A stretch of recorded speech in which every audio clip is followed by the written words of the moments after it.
Selamat datang di Gadoga. Fokus video ini adalah untuk membahas kelebihan dan kekurangan dari gimbal B-Steady Multimate sehingga teman-teman bisa ada masukan apakah mau beli gimbal stabilizer ini atau enggak.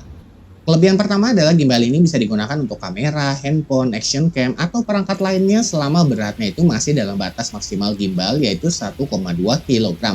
Jadi gini, untuk gimbal handphone tentu aja kita nggak bisa pasang kamera ya. Padahal untuk beberapa skenario kita butuh pakai kamera untuk dapatkan hasil yang terbaik. Misalnya untuk ambil video super bokeh yang hanya dimungkinkan pakai lensa kamera. Sebaliknya, banyak gimbal kamera itu nggak bisa dipasang handphone. Kalau dipasang handphone, dia akan getar-getar karena handphone terlalu ringan jika dibandingkan kamera dan jadinya gimbal itu ngirain kameranya itu belum dipasang. Bisa sih diakalin dengan menambah counterweight atau pemberat, cuma ya jadinya kan tambah berat ya, kurang nyaman untuk perekaman jangka panjang. Nah, solusinya adalah dengan memiliki B-Steady Multimate yang bisa dipasang handphone maupun kamera atau mau dipasang sekaligus juga bisa selama berat totalnya itu di bawah 1,2 kg. Jadi, kita bisa dapatkan kehandalan gimbal kamera sekaligus kenyamanan gimbal handphone. Memang ada beberapa gimbal kamera lainnya yang juga bisa dipasangin handphone, tapi kelebihan dari Multimate adalah pengaturannya itu lebih fleksibel. Sebagai contoh nih, saya pasang handphone dengan layar 6,67 inci atau termasuk gede, dengan posisi tidak ideal ke sebelah dan juga ditambah lensa ultrawide dari metal plus kaca yang berat. Nah, kelebihan Multimate adalah pengaturan gagang rollnya itu cukup panjang, jadi kita bisa seimbangkan dengan baik tanpa perlu pakai counterweight atau pemberat ekstra. Bracket airline ini juga bisa diatur lebar dan posisinya. Singkatnya, pemasangan di Multimate itu fleksibel dan lebih baik dibanding beberapa gimbal lainnya. Dan karena posisi motor di belakang, jadi nggak akan ada yang menghalangi lensa kamera. Jadi kita bebas mau pakai lensa super wide itu pasti bisa. Kelebihan kedua adalah cukup mudah untuk rubah dari posisi landscape ke portrait, yang mana di zaman media sosial dan video short saat ini semakin umum ya perekaman video dengan mode portrait atau vertikal ke atas. Kelebihan ketiga adalah punya modul AI tracking. Untuk mengaktifkan sensor AI-nya ini pastikan switch di posisi on lalu buat gestur OK. Kalau aktif lampu LED-nya akan berwarna hijau. Fungsinya adalah untuk mengikuti atau tracking objek berbentuk manusia dan nggak masalah jika mukanya tutup, hadap samping maupun jika hadap belakang itu masih bisa diikuti. Ini nggak butuh buka aplikasi apa-apa, nggak butuh disambung dulu ke kamera, ke HP atau ke lainnya, alias keluar dari kotak itu langsung bisa kita gunakan. Bagusnya lagi kita bisa atur posisi kita. Cukup buat gestur 2 huruf L, indikator lampu akan kedip cepat. Setelah itu kita pindah ke posisi yang diinginkan. Dalam hal ini saya pindah ke posisi kiri biar lebih luas menunjukkan backgroundnya. Bisa dilihat sekarang AI tracking mengikuti dengan posisi saya dominan di kiri. Kalau ketutupan objek lain, misalnya ini ketutupan tiang, sensor AI akan kembali follow ketika objeknya terdeteksi kembali. Namun kalau benar-benar lost, kita perlu aktifin kembali sensor AI dengan membuat gestur OK. Kalau kesulitan atur posisi dengan pakai gestur L, kita bisa pencet tombol M 2 kali saat fitur trackingnya aktif. Ini sekarang posisi di tengah, pencet M 2 kali dan lampu akan kedip-kedip hijau. Lalu saya pindah ke posisi yang nggak lazim yaitu di pojok bawah. Setelah itu kita pencet lagi M 2 kali. Dan bisa dilihat sekarang posisi saya konstan diikuti di pojokan. Sensor AI masih bisa berfungsi walaupun kondisi cahaya remang-remang seperti terlihat di video. Untuk mematikan AI tracking, buat gestur high five. Kalau off, lampu LED warna merah. Kelebihan keempat, modul AI-nya ini juga berfungsi sebagai fill light. Untuk nyalakan lampu bisa dengan tekan dan tahan tombol roda kontrol di samping.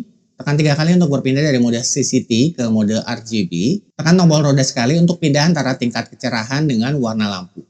Dan sesuai namanya, modul ini berfungsi sebagai fill light atau untuk mengisi atau menambah aksen warna. Fungsinya bukan untuk main light atau lampu utama. Kelebihan kelima, Multimate memiliki tombol point A and B. Atur gimbal ke posisi yang diinginkan, tekan dan tahan tombol A sampai bunyi ting untuk simpan posisi. Pindahkan ke posisi lain lalu tekan dan tahan tombol B untuk simpan posisi. Kalau kita tekan sekali tombol A, dia akan kembali ke posisi A. Demikian juga kalau kita tekan tombol B, akan kembali ke posisi B. Saat di posisi B, kalau kita tekan tombol A 2 kali, gimbal akan bergerak secara perlahan ke posisi A. Demikian juga sebaliknya. Fitur ini berguna misalnya untuk bikin video motion time lapse. Kelebihan keenam, fitur remote control menggunakan handphone. Kita bisa kontrol gimbal pakai style joystick, atau bisa juga pakai gestur atau sensor gerakan. Karena sudah pakai Bluetooth versi 5, jadi jarak kontrolnya itu juga jauh. Kelebihan ketujuh, Multimate punya roda untuk kontrol roll di samping. Tekan 2 kali untuk berpindah dari fungsi fokus ke fungsi roll atau sebaliknya. Ini berguna untuk koreksi sudut roll dan kita bisa kontrol hanya pakai satu tangan. Kelebihan ke-8, baterai Multimate termasuk gede yaitu 2600 mAh. Walaupun pakai baterai besar, tapi beratnya itu ringan jika dibanding gimbal kamera lainnya yang biasanya itu bisa di atas 1 kg. Berat Multimate ini nggak jauh berbeda dengan gimbal handphone. Sekarang kita bahas kekurangannya. Yang pertama, baut pengatur keseimbangan motor tilt ini putarannya terbalik ya. Untuk kendorkan kita perlu putar ke kanan. Kebalikan dari baut yang normalnya itu untuk kendorkan itu ke arah kiri. Ini masalah kebiasaan sih. Perhatikan saja arah putaran kencangkan dan kendorkan yang cukup jelas terlihat. Kekurangan kedua, aplikasi BeSteadyQ untuk Android itu masih kurang stabil dan nggak bisa rekam 4K 60 fps. Tapi kalau aplikasi BeSteadyQ untuk iPhone, saya coba ini cukup stabil dan bisa rekam sampai 60 fps. Dan terakhir, BeSteady Multimate nggak ada gagang ekstra. Jadi kalau berat kamera kamu 800 gram ke atas, siap-siap aja untuk olahraga otot core arms. Tapi ini lebih ke trade-off desain ya, dalam arti karena nggak ada gagang ekstra, ya desainnya jadi lebih ringkas dan praktis juga ringan. Ini penting kalau kita mau bawa gimbal buat berpergian jauh. Beda 300-400 gram itu sangat terasa loh. Jadi apakah gimbal ini cocok untuk teman-teman? Tergantung kebutuhan dan keinginan juga sih. Kalau teman-teman hanya butuh gimbal handphone aja, maka saya rasa ada beberapa pilihan gimbal handphone yang lebih terjangkau harganya. Sebaliknya, kalau teman-teman itu butuh gimbal untuk kamera dan khusus kamera aja, nggak ada rencana pakai handphone untuk ambil video, maka kalau dibanding gimbal khusus kamera, keterbatasan di Steady Multimate adalah kapasitas maksimum bebannya. Tapi jangan salah, 1,2 kg itu cukup berat, bahkan saya coba pasang camcorder Panasonic HCX 1500 aja masih bisa kok. Walau nggak bisa diajak untuk lari-lari ya, karena berat camcorder ini 1,2 kg dengan baterai, jadi ada di batas maksimum payloadnya. Tapi untuk perekaman halus dengan berjalan ini masih bisa. Jadi sebelum beli timbang dulu berat kamera dan juga lensa yang mau dipakai ya. Catatan khusus kalau pakai lensa di atas 70 mm, saya sarankan dari berat total tambah lagi beratnya sekitar 20% dan pastikan nilainya itu masih di bawah 1,2 kg. Ini untuk kompensasi keseimbangan lensa tele. Kesimpulannya, tentukan dulu prioritas kamu apa yang paling kamu butuhin dari sebuah gimbal.